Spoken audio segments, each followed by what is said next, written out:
America Israel के हमले से तेहरान कांप उठा है। कुहाक में IRGC का वेयर हाउस, इसको टारगेट किया गया है।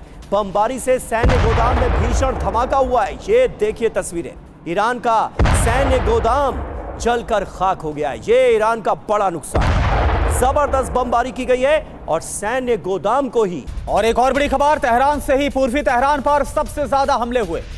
ईरान का पार्शियन मिलिट्री बेस टारगेट पर रहा। मिलिट्री कॉम्प्लेक्स पूरी तरह से इन हमलों में तबाह हो गया। हमले के कई घंटे बाद भी धुआं उठता हुआ नजर आ रहा है।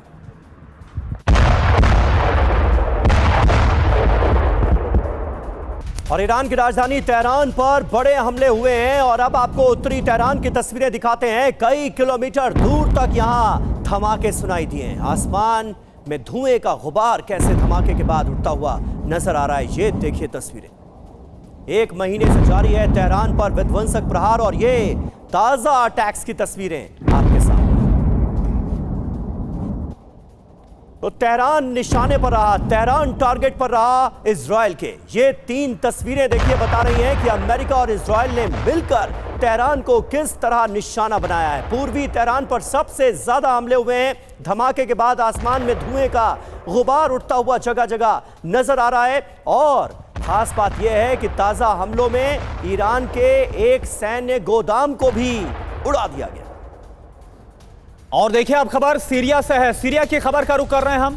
सीरिया में अमेरिकी बेस पर भी हमला हुआ है। सीरिया के अल हसाका में कास राख बेस पर यह हमला हुआ है। ईरान समर्थित गुटों की ओर से ड्रोन हमला किया गया। सीरिया में अमेरिकी बेस के पास 4 ड्रोन गिरे हैं। यह देखिए आप तस्वीरें।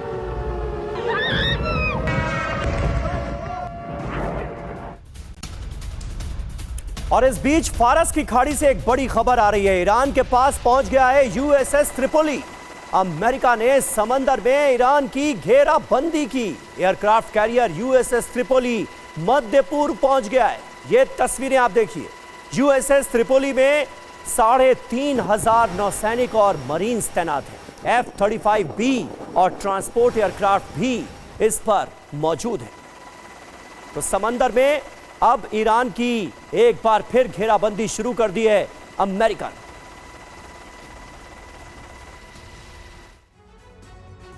तो मिडिल ईस्ट पहुंच गया है USS त्रिपोली। ताकत देखिए इसकी क्या है। 45,000 टन का 850 फीट लंबा ये असॉल्ट शिप है।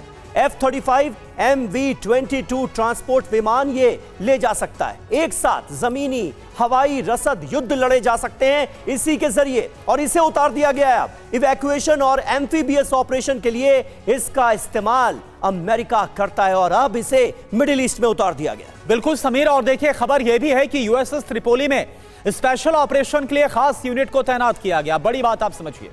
USS त्रिपोली में 3500 मरीन और क्रू मेंबर्स तैनात किए गए। अभी अहमियत आप समझिए क्यों है इसकी। खर्ग द्वीप पर कब्जा करना और होर्मुज का जो ब्लॉकेड है उसको खुलवाने की स्ट्रेटेजी इससे संभव हो पाएगी, ये अमेरिका मानकर चल रहा है। खास तौर पर ट्रंप का अगर जिक्र करें तो उन्हें इस पर विश्वास है। जी हां, तो अमेरिका की आने वाले वक्त के लिए भी खौफनाक तैयारियां सामने आ रही हैं। हम रुख करते हैं जल्दी से अपने मेहमानों को और सबसे पहले आपको इजराइल के तेल अवीव लिए चलेंगे। वहां से सीनियर जर्नलिस्ट चंचल बंगा हमारे साथ मौजूद हैं। चंचल जी, मैं आपसे जानना चाहूंगा, थोड़ी देर पहले ही हम तस्वीरें अपने दर्शकों को दिखा रहे थे। अमेरिका में तो बहुत बड़े प्रोटेस्ट हुए हैं, लाखों लोग एक साथ सड़कों पर उतर आए हैं ट्रंप की पॉलिसीज के खिलाफ, इस जंग के खिलाफ। लेकिन अब इजराइल में भी प्रोटेस्ट शुरू हो गए हैं। तेल अवीव में, हाइफा में लोग सड़कों पर उतरे हैं। कई जगह प्रदर्शन को दबाने की कोशिश की जा रही है। क्या जंग के दिन जैसे जैसे बढ़ रहे हैं वैसे वैसे अब लोगों का गुस्सा भी बढ़ रहा है इस जंग के खिलाफ और अपने नेतृत्व के खिलाफ? मतलब जो अभी जो है शांति के लिए कोशिश किया जा रहा है, किस तरह से पीस किया जाए। क्योंकि काफी ईरान का या इजराइल में बहुत सारे जगह पे अभी जो अटैक हो रहा है जिसको डिफेंस टोटली किया गया है और अपना कोई इतना इफेक्ट नहीं हुआ, पर जितना भी हो सके कोशिश किया जा रहा है अभी जो वॉर को तो उसको रोक कर सके अगर ऐसा है। क्योंकि काफी दिन हो चुका है, हम लोगों का यहाँ पे अभी फेस्टिवल भी आना है, तो जिसके चलते लोग अभी बाहर निकलने की कोशिश कर रहे हैं, जो प्रोटेस्ट कर रहे ताकि शांति हो इजराइल में। जी बिल्कुल बिल्कुल, और यही वजह है कि अब जो लोग हैं समीर, ऐसा लग रहा है कि वो चाहते हैं कि इस पर अब कुछ जो फैसला है जो लिया गया उस पर एक बार फिर से नेतन्याहू विचार कर, इसलिए उस सड़कों पर उतरे हुए major general SVP Singh sir, एक बात बताइए, हर किसी के जहन में यही सवाल उठा है, अगर हम डायरेक्ट कन्फ्रंटेशन की बात करें, सीधी लड़ाई की बात करें, तो एक तरफ अमेरिका और इजराइल के हमले हो रहे हैं और बीती रात भी जो हमले हुए, 24 घंटे में हमले हुए, वो हमने दिखाए। कब तक अपने बल पर सस्टेन कर पाएगा, झेल पाएगा इन हमलों को, या फिर बोले कब तक टिका रह सकता है ईरान? देखें, जहाँ तक इजराइल का सवाल है, वो अक्टूबर 23 से जब हमास का अटैक हुआ तब से लड़ाई के हालात में है। वो उस समय 2 फ्रंट वॉर पर लगा रहा, गाज़ा, वेस्ट बैंक पैलेस्टीन और लेबनान के अंदर हिजबुल्लाह के सामने। अभी लड़ाई की हालात ऐसी पहुंची है कि हूतीज़ भी खुल पड़े हैं रेड सी में और इजराइल को दाग रहे हैं। तो इसका मतलब है कि इजराइल अभी 3 फ्रंट वॉर के ऊपर शामिल हो गया है और 2.5 साल की लड़ाई में उसके ऊपर फटीग स्ट्रेन आया है। ऑलरेडी नेतन्याहू ने देश को लड़ाई के हालात में डाला हुआ है क्योंकि उसको इंटरनल प्रॉब्लम से, जुडिशरी के साथ प्रॉब्लम थे, तो उसने रुख बदला हुआ है देश के अंदर, इसलिए लोग खड़े हो रहे हैं। दूसरा, अगर हम अमेरिका का देखें, वही हालात है, एक्सटर्नल दिस थिंग, वहाँ पे इंटरनल इन्फ्लेशन, इकॉनमी का मुश्किलात है। टैरिफ बढ़ाने के बाद भी टैरिफ के साथ क्या होगा कि लोगों के ऊपर टैक्सेशन प्राइस बढ़ गई है, तो अमेरिका के भी सिटीजन खुश नहीं है। और उसके अलावा एक एप्स्टीन फाइल का बहुत बुरा असर था ट्रंप के ऊपर। और ये जो बड़े लीडर होते हैं ये ऐसे करते हैं कि रुख बदल देते हैं, इसलिए वहाँ पे लड़ाई के हालात के अंदर हैं। अभी विश्व में इतना बड़ा समस्या खड़ी कर गई है, इकॉनमी जो है बहुत सफ़र कर रही है जी। एक ही मुल्क नहीं, एशिया, यूरोप खास करके, और हमारे को भारत में इसमें बहुत ज़्यादा गौर करना है और कर भी रही है हमारी सरकार, कि जो कि पॉपुलेशन को काफ़ी कंट्रोल में रखा है भारत के अंदर। ठीक है सर, और देखिए इस बीच एक अहम खबर आ रही है, इराक से सामने आया है एक खौफनाक वीडियो, वो अब हम अपने दर्शकों को दिखाने जा रहे हैं। एयर डिफेंस से मिसाइल नष्ट करने का वीडियो सामने आया है। जोरदार धमाके से इराक दहल गया है। तो इराक में लगातार हमले देखने को मिले हैं। ईरान की तरफ से इराक में जो अमेरिकी बेसेस हैं उसे निशाना बनाया जा रहा है, प्लस जो ईरानी मिलिशिया ग्रुप्स हैं उन पर यहां अमेरिका भी हमले कर रहा है। तो इराक से जगह जगह से ऐसी तस्वीरें सामने आ रही हैं। और एक और खबर इराक से ही है। इराक के एरबिल में दिखा है खौफनाक मंजर, ड्रोन से हमला हुआ अमेरिकी बेस पर और फिर होता है बड़ा धमाका। रात भर जारी रहे हमले, ईरान के हमले, ये आप देखिए, रात भर मिसाइल से हमले किए गए, ये देखिए। और इस बीच बड़ी खबर तो यही है कि ग्राउंड ऑपरेशन के लिए अमेरिका बड़ी तैयारियां कर रहा है। किसी भी वक्त शुरू हो सकता है ईरान में ग्राउंड ऑपरेशन, कई हफ्ते चल सकता है ग्राउंड ऑपरेशन।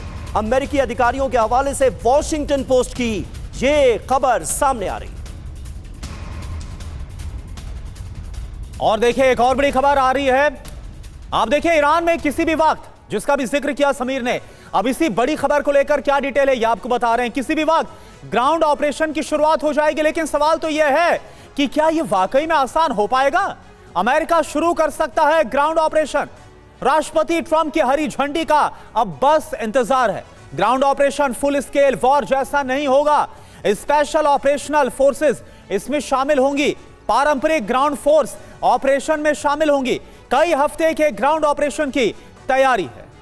जी हाँ, और देखिए इसकी संभावना आखिर तेज क्यों होती जा रही है ये समझिए। ईरान के पास हजारों मरीन सैनिकों का जमावड़ा लगा दिया गया है। ईरान के पास यूएसएस त्रिपोली पहुंच गया है, जिसकी तस्वीरें हमने अभी आपको दिखाई। यूएसएस त्रिपोली पर 3,500 से ज्यादा नौसैनिक मौजूद हैं। यूएसएस बॉक्सर भी मध्य पूर्व पहुंचने वाला है। ग्राउंड ऑपरेशन होगा तो कहां होगा? खर्ग द्वीप पर होगा। हॉर्मुज स्ट्रेट को क्लियर कराने की कोशिश की जाएगी। इसकी पूरी तैयारी नजर आ रही है। डॉक्टर जाकिर हुसैन हमारे साथ मौजूद हैं, मिडिल ईस्ट के एक्सपर्ट हैं। जाकिर साहब, क्या आसार आपको नजर आ रहे हैं? भले ही इस 1 महीने की जंग में ईरान ने यह दिखा दिया है कि उसकी ताकत क्या है, और ईरान वेनेजुएला नहीं है। अमेरिका के जो इरादे थे, जो लक्ष्य थे, वो अमेरिका हासिल करता हुआ नजर कहीं नहीं आ रहा है, लेकिन ताकत तो कहीं ज्यादा है अमेरिका की, ये तो मानना पड़ेगा। और अब जिस तरह से नौसैनिक, 3,500 नौसैनिक और बड़े बड़े युद्धपोत उतारे जा रहे हैं, उसका अंजाम क्या देखते हैं आप ईरान के अंदर? शुक्रिया मुझे इस प्रोग्राम में शामिल करने के लिए। पहली बात तो मैं कहता हूं कि ईरान जो है बम्बार्डमेंट्स में नहीं डर रहा है। अगर उनके फॉरेन मिनिस्टर का स्टेटमेंट देखिए तो उन्होंने कहा कि हम तो इंतजार कर रहे हैं, और जो हालात बन रहे हैं वो इतिहास के पन्नों को अगर देखें तो फर्स्ट वर्ल्ड वॉर में गैलीपोलिस की जो लड़ाई हुई थी टर्की और एलाइड फोर्सेस में, वही हालात यहाँ बन रहे हैं। 2.5 लाख से ज़्यादा फोर्सेस को जो वहाँ पे जान गंवानी पड़ी थी, और आखिर में जो है कमाल अतातुर्क एक लीडर की तरह इमर्ज हुए और टर्की को बचाया। सिमिलर सिचुएशन यहाँ एग्जिस्ट कर रही है। और दो तीन चीज़ें मैं आपको बताना चाहूँगा, थोड़ा समय दीजिएगा। जी जी। नंबर 1 ये है कि ट्रंप को मिला क्या, रेटिंग 20% हो गई। एनर्जी प्राइसेस कहाँ गई, 50% ऊपर हो गई। गल्फ ऑफ हुर्मुज क्लियर हुआ, नहीं क्लियर हुआ। नेटो ज्वाइन किया, नहीं किया। क्या 12-13 बेसेस जो अमेरिका ने बिल्डअप किया उसको बचा पाए, नहीं बचा पाए। क्या सऊदी अरबिया तमाम जो है कंबाइंड फोर्स लेके आके पाए, नहीं आ पाए।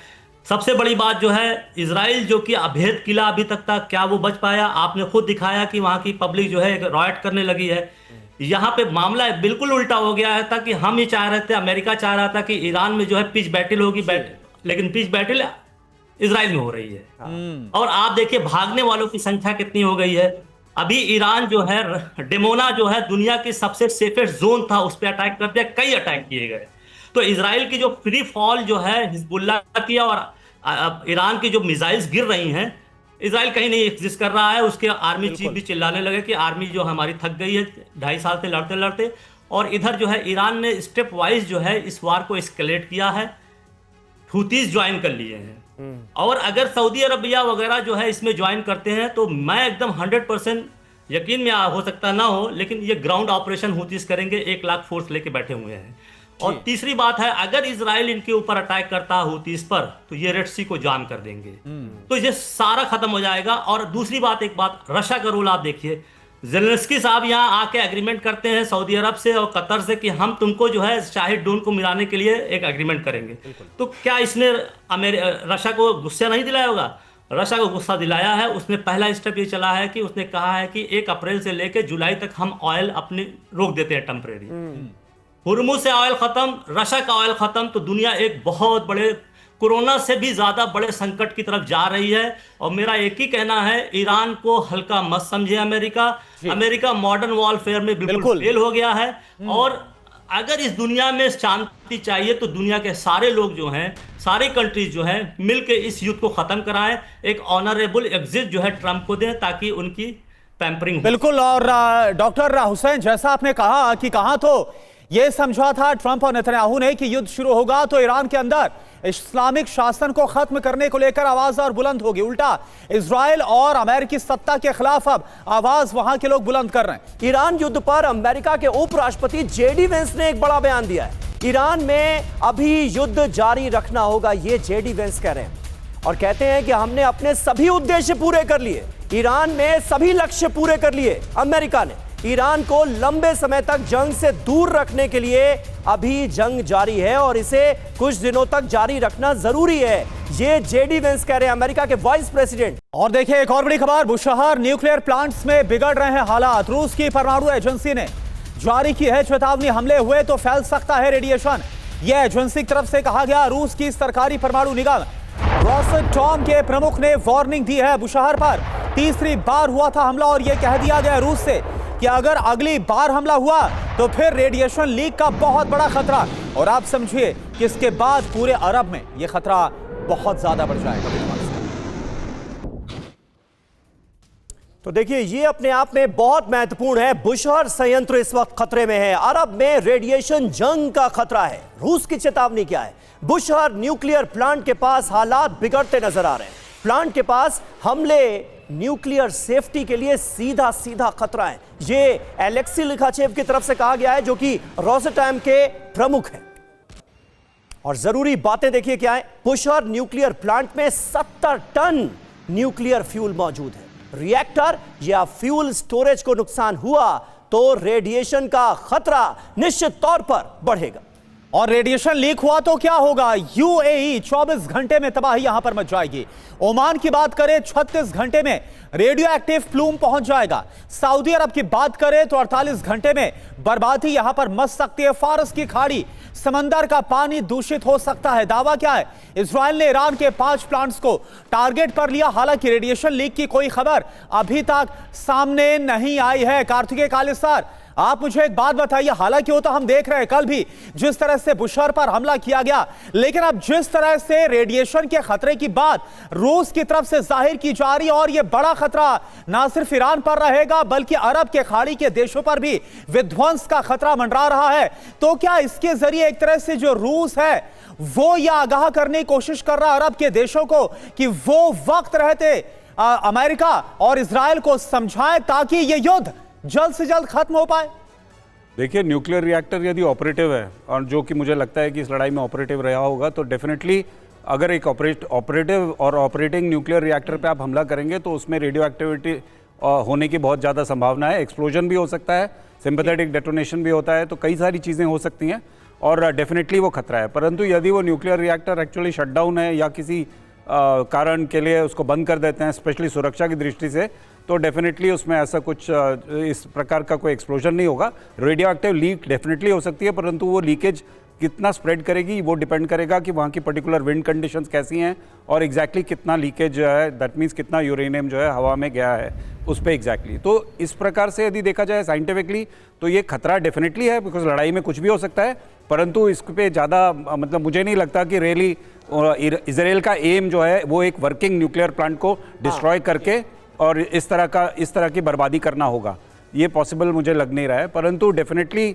जो इसका न्यूक्लियर डायमेंशन है वो ध्यान में रखना ही पड़ेगा। ठीक बात है प्रोफेसर अमिताभ सिंह, लेकिन जेडी वेंस के बयान को कैसे आप देखेंगे? वो कह रहे हैं कि हमने सभी लक्ष्य हासिल कर लिए। अभी तक तो डोनाल्ड ट्रंप ये दावा करते थे, अब जेडी वेंस भी कहते नजर आ रहे हैं। सबसे बड़ा लक्ष्य तो बताया यही गया था कि रिजीम चेंज होनी है ईरान में। ऐसे दूर दूर तक कोई आसार तो नजर नहीं आ रहे, बल्कि अमेरिका और इजराइल में जरूर रिजीम के खिलाफ लोग सड़कों पर नजर आ रहे हैं।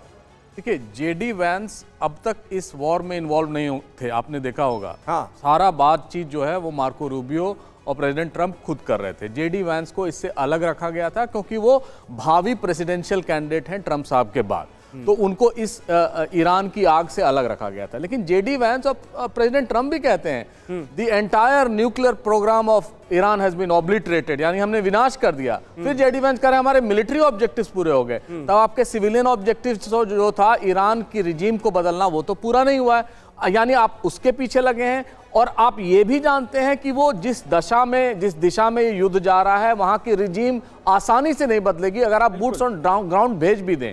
आपका जो ऑब्जेक्टिव है वो इकोनॉमिक ऑब्जेक्टिव है, इजराइल का ऑब्जेक्टिव है ईरान का विनाश।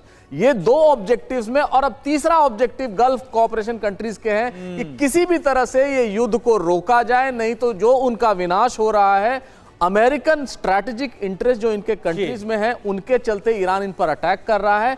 और अगर आगे चल के ऐसा ही भी होता रहा तो वो सारे कहेंगे कि अमेरिकन बेसेस को यहां से हटाओ क्योंकि मुझे यहां आपसे डिफेंस नहीं मिला, और उल्टा ईरान हम पर अटैक कर रहा है। बिल्कुल बिल्कुल, तो ये एक दबाव बनाने की रणनीति भी साफ तौर पर नजर आ रही, चाहे वो रूस की तरफ से वार्निंग हो, न्यूक्लियर वार्निंग, या फिर जिस तरह के हालात बनते नजर आ रहे हैं। और एक और बड़ी खबर बताएं आपको, ईरान को सबसे बड़ी आर्थिक चोट, तेहरान के ऑयल रिजर्व पर हमला हुआ है, और ये IRGC से जुड़ा हुआ ऑयल रिजर्व है जिस पर हमला किया गया।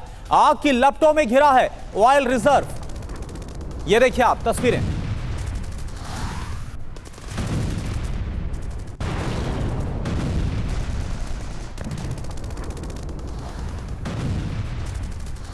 देखिए, ऑयल रिजर्व में विस्फोट। ईरान को बार बार जो हमले हो रहे हैं उसके जरिए आर्थिक चोट पहुंचाने की कोशिश की जा रही है। वैसे ही ईरान की इकॉनमी बेहाल थी इस जंग के शुरू होने से पहले भी। अब तक जो हमले हुए हैं उनके बारे में आपको बता देते हैं। शहरान ऑयल डिपो में हमले हुए हैं, इसके अलावा अगधा सी ऑयल वेयरहाउस है, यहां पर अटैक किए गए। तेहरान की रिफाइनरी पर अटैक हुआ, करज ऑयल डिपो पर हमले हुआ। आप सोच रहे होंगे कि डोनाल्ड ट्रंप ने तो 10 दिन की मोहलत बढ़ा दी थी, युद्ध को पॉज कर दिया गया था, कहा गया था कि एनर्जी इंफ्रास्ट्रक्चर पर हमले नहीं होंगे, और हमले तो लगातार जारी हैं। हमले की वजह क्या है? सभी ऑयल रिजर्व IRGC से जुड़े हैं, इन्हीं से IRGC को फंड मिलता है, ऑयल सेना के लिए भी इस्तेमाल किया जाता है, और यही वजह है कि ताबड़तोड़ हमले रुकने का नाम नहीं ले रहे हैं ईरान।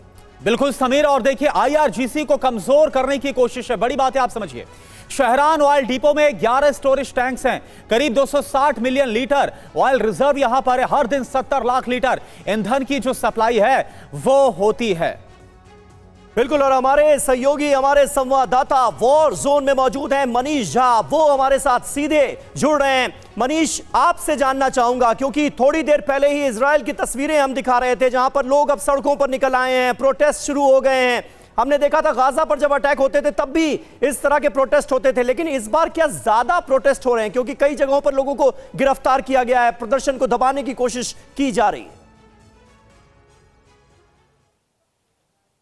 बिल्कुल समीर, तो सबसे बड़ी बात यह है कि इस वक्त मैं आपके सवाल का जवाब देते हुए उस लोकेशन को भी दिखाना चाहता हूं जहां पर कुछ देर पहले जब ईरान के मिसाइल गिरे तो वहां पर क्या स्थिति बनी है जी। हम इस वक्त जेरूसलम के पास एक इलाका है बेतशेमेश से जुड़ा हुआ एस्थोल जहां पर मौजूद हैं, और यहां पर सबसे पहले हम आपको दिखाते हैं कि जिस वक्त मिसाइल आकर गिरी तो मिसाइल यहां आकर सीधे हिट की थी, डायरेक्ट हिट की थी, जिसकी वजह से यहां पर करीब 15 से 20 फीट गहरा गड्ढा हो चुका है। और वो गड्ढा हम आपको दिखाने की सबसे पहले कोशिश करते हैं। उसके बाद इस पूरे इलाके में उसका इम्पैक्ट ये पड़ा कि आप यहाँ देख सकते हैं दर्जनों की संख्या में जो गाड़ियाँ हैं, हो सकता है कि ये गराज रहा होगा जहाँ पर कि दर्जनों की संख्या में गाड़ियाँ थी, वो सब यहाँ पर बुरी तरह से क्षतिग्रस्त हुई है। साथ ही में देखिए कि इस ट्रक की क्या हालत हो गई है, ट्रक के साथ जो गाड़ी है उसकी क्या हालत हो गई है। दूसरी तरफ यहाँ पर जो कुछ मकान है, ये दरअसल पहाड़ी इलाका है। अब आप सोचिए कि इस पहाड़ी इलाके में अगर 20 फीट गहरा गड्ढा हो चुका है तो किस तरह की यहाँ पर पोजीशन बनी है कि यहाँ देखिए कि ये जो घर है, ये घर किस तरह से छत विछत हो गया है, पूरी तरह से टूट गया है। वहीं दूसरी तरफ देखिए कि इस घर की भी हालत क्या हो गई है। तो ये पोजीशन है बेतशेमेश के उस इलाके में जहाँ इससे पहले जब डायरेक्ट मिसाइल हिट की थी तो 10 या 11 लोग मारे गए थे और 2 दर्जन से अधिक लोग घायल हुए थे, और एक बार फिर इसी इलाके में आकर डायरेक्ट मिसाइल ने हिट की है। तो युद्ध का एक आलम ये चल रहा है, और इस वक्त हम आपको जो तस्वीरें लगातार दिखा रहे हैं ये वो तस्वीरें हैं ग्राउंड रिपोर्ट, जहां पर कि हम आपको दिखाने की कोशिश कर रहे हैं कि इजराइल को युद्ध में जो नुकसान हो रहा है, लेकिन अगर आप इसकी तुलना ईरान से करें, इसकी तुलना आप गल्फ कंट्री से करें, तो जाहिर है कि यहाँ पर इंडिविजुअल जहाँ मिसाइल हिट करती है, क्योंकि इजराइल के एयर डिफेंस सिस्टम लगभग 85 से 90% मिसाइलों को रोक ले रहे हैं, वहीं 10 से 15% मिसाइलें डायरेक्ट हिट करती है, और जब डायरेक्ट हिट करती है तो इस तरीके का आलम बनता है, इस तरह की तबाही होती है जो इस वक्त TV9 के कैमरे पर आप देख रहे हैं। तो जाहिर है कि इस युद्ध को कोई पसंद नहीं कर रहा है, क्योंकि इसका असर पूरी दुनिया में हो रहा है, तो इजराइल पर भी हो रहा है। इजराइल के लोग भी चाहते हैं कि युद्ध रुके, और इसलिए उसमें से कुछ लोग विरोध प्रदर्शन कर रहे हैं। लेकिन जिन तस्वीरों की बात आप कर रहे थे, जिस विरोध प्रदर्शन के बारे में आप बात कर रहे थे, तो दरअसल इजराइल ने अभी एक होम कमांड की तरफ से एक नियम बना रखा है कि कहीं पर सार्वजनिक जगह पर अभी 50 से 100 से अधिक ज़्यादा लोग नहीं जुटेंगे, क्योंकि कभी भी मिसाइलें आ सकती है, और अगर वो मिसाइलें उसी जगह गिर गई तो ज़्यादा कैजुअल्टी हो सकती है। तो पुलिस ने इसी वजह से उनको बल प्रयोग करके हटाया था। लेकिन जहाँ तक बात है कि देखिए, चूंकि इजराइल एक डेमोक्रेटिक कंट्री है, और या फिर आप कह सकते हैं कि इजराइल भी ये बात कहता है कि जहाँ एक तरफ उसकी सरकार युद्ध में इंगेज है, वहीं पर वहाँ पर एक आबादी ऐसी भी है जो मानती है कि युद्ध नहीं होना चाहिए, और उसमें से कुछ लोग विरोध प्रदर्शन कर रहे हैं। तो विरोध प्रदर्शन भी हो रहे हैं। ठीक उसी तरह जब गाजा के खिलाफ कार्रवाई हो रही थी, उस वक्त मांग की जा रही थी कि बातचीत के जरिए बंधकों की रिहाई हो, ना कि गाजा पर युद्ध हो। लेकिन तब क्या हुआ था? तब भी इजराइल की सरकार या इजराइल की सेना लगातार युद्ध जारी रखी थी, गाजा में 2 साल तक युद्ध रखा। लेकिन ठीक उसी वक्त तेल अवीव में हमने विरोध प्रदर्शन देखा, उसी तरीके का विरोध प्रदर्शन। बिल्कुल, और अभी किस तरह से, क्योंकि आप इजराइल की तस्वीर दिखा रहे हैं, जेरूशलम की आप तस्वीरें दिखा रहे हैं, और वहां पर भी हमलों को इजराइल रोक पाने में नाकाम रहा, और जो इस वक्त तबाही है वो आपने दिखाई है कैमरे पर लाइव। और कमांडर बिक्रमजीत सिंह सर भी हमारे साथ है। बिक्रमजीत सिंह सर, मैं JD वैंस की तरफ से जो बयान दिया गया उस पर आपसे सवाल करना चाहूंगा। क्या इस बयान में आपको ऐसा लगता है या तो जो अमेरिका की टॉप लीडरशिप है वो सच्चाई को देखना समझना नहीं चाहती, या फिर गलत ब्रीफ किया जा रहा है? क्योंकि कल ही एक हमने खबर दिखाई कि ऐसे सिचुएशन रूम में शॉर्ट क्लिप्स दिखाई जा रही हैं डोनाल्ड ट्रंप को, ताकि वो एंटरटेन हो पाए युद्ध को लेकर। शॉर्ट क्लिप्स नहीं करुणा जी, देखिए कुछ सवाल हैं जिनका पूरी तरह से जवाब अभी तक नहीं मिल पाया है, मैं आपके सामने पेश करना चाहूँगा। देखिए, सबसे पहले तो ये हमास ने जो इजराइल पे अटैक किया था 7 अक्टूबर 2023 को, वो किस लिए किया था, इसका कोई क्लैरिटी अभी तक नहीं है। पिछले साल बातचीत होते हुए भी जब अमेरिका ने बॉम्बिंग करी थी न्यूक्लियर फैसिलिटीज़ पे ईरान की, उसका भी कोई मतलब रीज़न नहीं है। भाई जब बातचीत हो रही थी तो आपने क्यों किया, और फिर आपने कहा कि जी हमने तो सब ऑब्लिटरेट कर दिया। लेकिन फिर से आपने इस साल अभी 28 फरवरी को फिर आपने मतलब एग्रेशन शुरू कर दिया इजराइल के साथ मिलके। इसका भी कोई मतलब जवाब नहीं है, ना किसी के समझ से परे है। तो क्या ऐसा तो नहीं है कि अपने जैसे इनके इंटरनल इश्यूज़ पॉलिटिकल लीडरशिप के मतलब आउट ऑफ कंट्रोल हो रहे हैं? क्योंकि आपको याद होगा अक्टूबर 23 में नेतन्याहू साहब की पॉपुलैरिटी भी लो हो रही थी, सुनने में आ रहा था कुछ इंटरनल इश्यूज़ हैं। उसी प्रकार जैसे अभी अमेरिका में कुछ उनकी लीडरशिप पे आ रही थी, तो उसके थोड़ा डाइवर्जनरी टैक्टिक्स, ध्यान हटाने के लिए जनता का उन्होंने जाके ये वॉर शुरू कर दी, जो कि पूरी दुनिया के लिए अब एक गले का फंदा बन चुकी है। तो ये बात थी। दूसरी बात जहाँ तक थी, उनका जो ऑब्जेक्टिव था, जेडी वांस साहब ने कहा we have achieved majority of our objectives. देखिए मेजॉरिटी ऑफ, अब वो कह रहे हैं कि हम ईरान को इतना ज़्यादा उनकी क्षमता जो इतना ज़्यादा उनको हम नष्ट करना चाहते हैं कि ऐसा ना हो कि हमें 1-2 साल के बाद वो फिर सर उठा पाए। तो उसकी क्या हद होगी कि क्या आप चाहते हैं कि वो बिल्कुल ही एक बंजर ज़मीन बन जाए, कि उनको अगला मतलब बिल्डिंग खड़े करने में भी 25 साल बन जाए? तो ये किस हद तक आप इसको बॉम्ब करेंगे, इसका तो कोई अंत होता हुआ नज़र नहीं आ रहा। ठीक है। दूसरी बात करुणा जी, जो आपने बात करी थी अभी एम्फीबियस ऑपरेशन की बात हो रही थी कि यूएसएस त्रिपोली वहाँ आ गया है, जो कि एक लैंडिंग प्लेटफॉर्म डेक है बेसिकली। उधर फाइटर्स भी उससे लॉन्च हो सकते हैं, मेनली एम्फीबियस फोर्सेस के लिए है।